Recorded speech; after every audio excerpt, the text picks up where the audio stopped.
Hi అండి. ఇవాళ నేను ఎంతో టేస్టీగా ఉండే సాబుదానా దోస తయారు చేస్తున్నాను.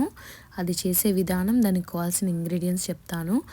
మనం నార్మల్‌గా దోసని చేసుకుంటాం కదా! 2 కప్పుల బియ్యానికి 1 కప్పు మినపప్పు అని, అలాగే దీంట్లో 2 కప్పుల బియ్యానికి నేను 1 కప్పు సాబుదానా వేశానండి. సాబుదానా చాలా మంచిది.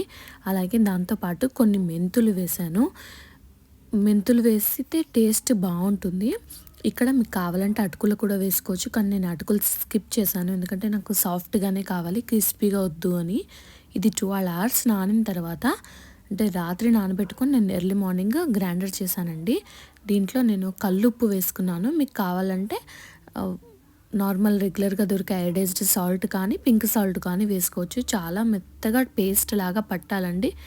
దోస చాలా సాఫ్ట్‌గా వస్తుంది. నేను కాస్ట్ ఐరన్ పాన్ వాడాను. దోస పెనము. దీని ఆల్రెడీ సీజనింగ్ చేసి ఉంటుంది కాబట్టి దీనికి మళ్ళీ సీజనింగ్ చేయాల్సిన అవసరం లేదు. ఐరన్ డెఫిషియన్సీతో బాధపడే వాళ్ళకు ఇది కాస్ట్ ఐరన్ బెస్ట్ అండి.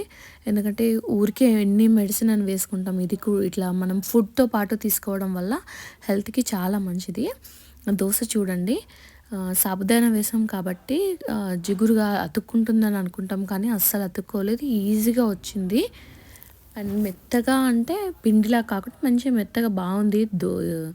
మనము బియ్యం కూడా వేసాం కాబట్టి బాగుంది దాని టేస్ట్.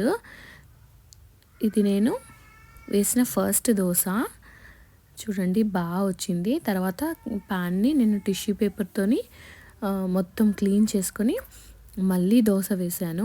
ఇది కూడా అతుక్కోలేదు, బాగా వచ్చింది.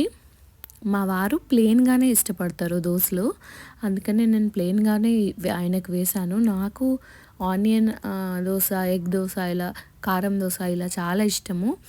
అందుకని నేను ఇదే సాబుదానా దోస పైన ఎగ్ వేసుకున్నానండి. దానిపైన ఉప్పు కారం కాస్త చల్లుకొని నేను సర్వ్ చేసుకున్నాను.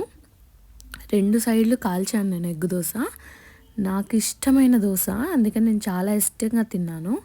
దీంతో నేను పల్లి చట్నీ సర్వ్ చేసుకున్నాను.